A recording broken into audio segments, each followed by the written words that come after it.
I was involved in renewable energy. Our dear former president, he really drained the renewable energy industry. His motive was to go for nuclear power.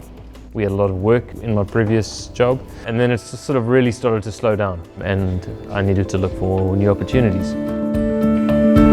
I'm sure I had a sense of wanting to have something of my own and build it on my own. We met the founder of Rowdy, Nick, on Kloof Street, and he opened the boot of his car and there were these 4 beautiful rucksacks. You know, I was like, how much for one of these rucksacks? I think he just shrugged his shoulders and he was like, you know, whatever you want. And that was in 2012.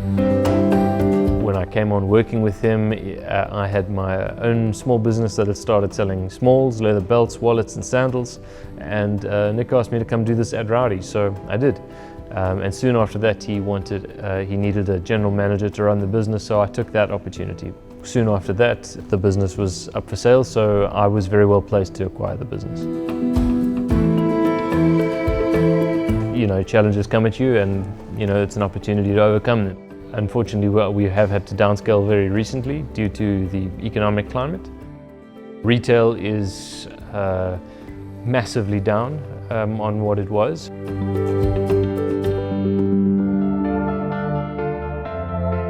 The shape of the business when we arrived was quite uncertain because there wasn't a lot of clear data that we could pull from the numbers that they were getting in their monthly accounts.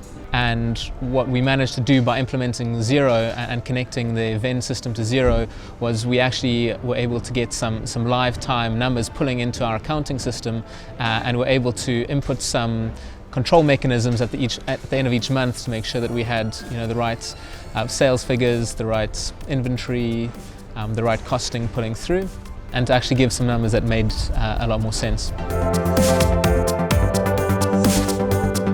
Well, COVID was, it's been a challenge.